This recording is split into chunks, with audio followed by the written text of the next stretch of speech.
ये कहानी है 1981 की, जिसमें हमें दिखाया जाता है आर्थर फ्लेक के बारे में, जो कि एक पार्टी क्लाउन है। पार्टी क्लाउन वो लोग होते हैं जो पार्टीज में जा जाकर क्लाउन बनते हैं बच्चों को खुश करने के लिए। आर्थर फ्लेक एक स्टैंड अप कॉमेडियन बनना चाहता है और वो अपनी माँ पेनी के साथ गौतम सिटी में रहता है। इस वक्त गौतम सिटी बेरोजगारी, क्राइम, गरीबी से भरी हुई है। लोगों को छोटी छोटी चीज़ों के लिए स्ट्रगल करना पड़ता है। सरकारें करप्ट हो चुकी हैं और सिर्फ अमीर लोग ही सर्वाइव कर पा रहे हैं। आर्थर को अचानक किसी भी समय पे हंसने की एक बीमारी है और वो उस बीमारी की दवाई के लिए सरकार पर निर्भर करता है। एक दिन कुछ बच्चों ने मिलकर आर्थर को बिना किसी रीज़न के मारा पीटा।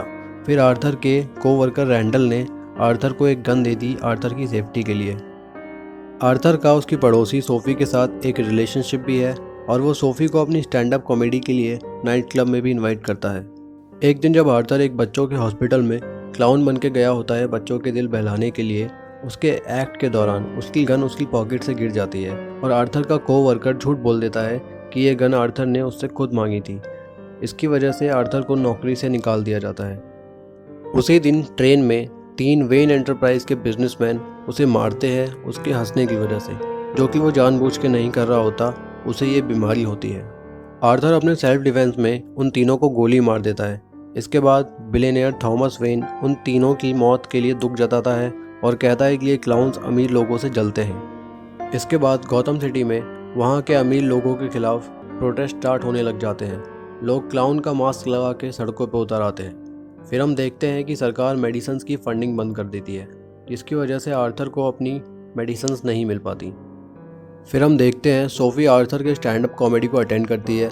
आर्थर का परफॉर्मेंस अच्छा नहीं जाता क्योंकि वो अपनी हंसी ना रुकने की वजह से, जो कि उसकी एक बीमारी है, उसे अपने जोक्स बोलने में दिक्कत होती है। मरे फ्रैंकलिन एक टॉक शो का होस्ट होता है जिसे आर्थर बहुत एडमायर करता है।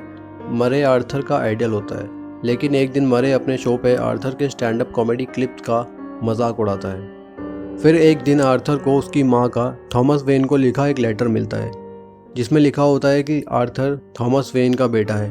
ये बात उससे छुपाने के लिए आर्थर अपनी माँ पे बहुत गुस्सा होता है। ये सब जानने के बाद आर्थर वेन मैनर जाता है जहाँ वो थॉमस वेन के बेटे ब्रूस वेन से मिलता है, लेकिन वेन फैमिली का बटलर एल्फ्रेड उसे वहाँ से भगा देता है। जिन 3 लोगों को आर्थर ने उस रात मारा था, उस केस की इन्वेस्टिगेशन के चलते गौतम सिटी पुलिस डिपार्टमेंट के 2 डिटेक्टिव आर्थर से मिलने आते हैं। फिर हम आगे देखते हैं कि आर्थर की माँ पेनी को एक स्ट्रोक आता है और अब वो हॉस्पिटल में एडमिट है। आर्थर एक दिन एक इवेंट में घुस जाता है जहाँ चार्ली चैपलिन की मूवी की प्राइवेट स्क्रीनिंग हो रही होती है। वहाँ वो वॉशरूम में थॉमस वेन से मिलता है और उसे उस लेटर के बारे में बताता है।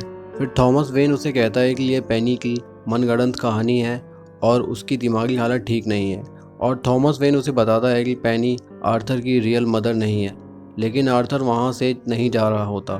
फिर थॉमस वेन उसे एक घूंसा मारता है और फिर थॉमस वेन वहाँ से चला जाता है। आर्थर को थॉमस वेन की बताई गई बातों पर यकीन नहीं होता, तो वो आर्कम स्टेट हॉस्पिटल से पेनी की मेडिकल फाइल्स चुरा लेता है और उस फाइल में वो देखता है कि पेनी ने आर्थर को अडॉप्ट किया था और थॉमस वेन ने अपनी पावर और पैसे का यूज़ करके वो नकली फाइल बनवाई है। आर्थर की स्टैंड अप कॉमेडी क्लिप्स मरे के उनका मजाक उड़ाने के बाद पॉपुलर हो जाती हैं। उन क्लिप्स की पॉपुलैरिटी के चलते आर्थर को मरे के शो पे इन्वाइट किया जाता है। जब आर्थर वहाँ जाने के लिए तैयार हो रहा होता है, तब आर्थर के 2 पुराने कोवर्कर्स रैंडल और गैरी उससे मिलने आते हैं। रैंडल वही इंसान है जिसने आर्थर को गन दी थी, फिर बाद में आर्थर के ऊपर ही इल्ज़ाम लगा दिया था। वहाँ आर्थर रैंडल को मार देता है, लेकिन गैरी को जाने देता है क्योंकि गैरी ने आर्थर के साथ पहले अच्छा व्यवहार किया था। मरे के स्टूडियो जाते वक्त 2 डिटेक्टिव्स आर्थर का पीछा करते हैं और आर्थर एक ट्रेन में घुस जाता है जहाँ क्लाउन प्रोटेस्ट हो रहा होता है। एक डिटेक्टिव एक्सीडेंटली एक प्रोटेस्टर को गोली मार देता है, जिसकी वजह से वहाँ दंगे चालू हो जाते हैं। फिर आर्थर वहाँ से निकल जाता है और दंगई डिटेक्टिव्स को वहीं मारने लगते हैं। शो के चालू होने से पहले आर्थर मरे को रिक्वेस्ट करता है कि मरे उसे शो पे जोकर कह के इंट्रोड्यूस करे। इसी तरह से मरे ने आर्थर को जोकर कहा था जब वो उसकी क्लिप्स का अपने शो पे मजाक उड़ा रहा था।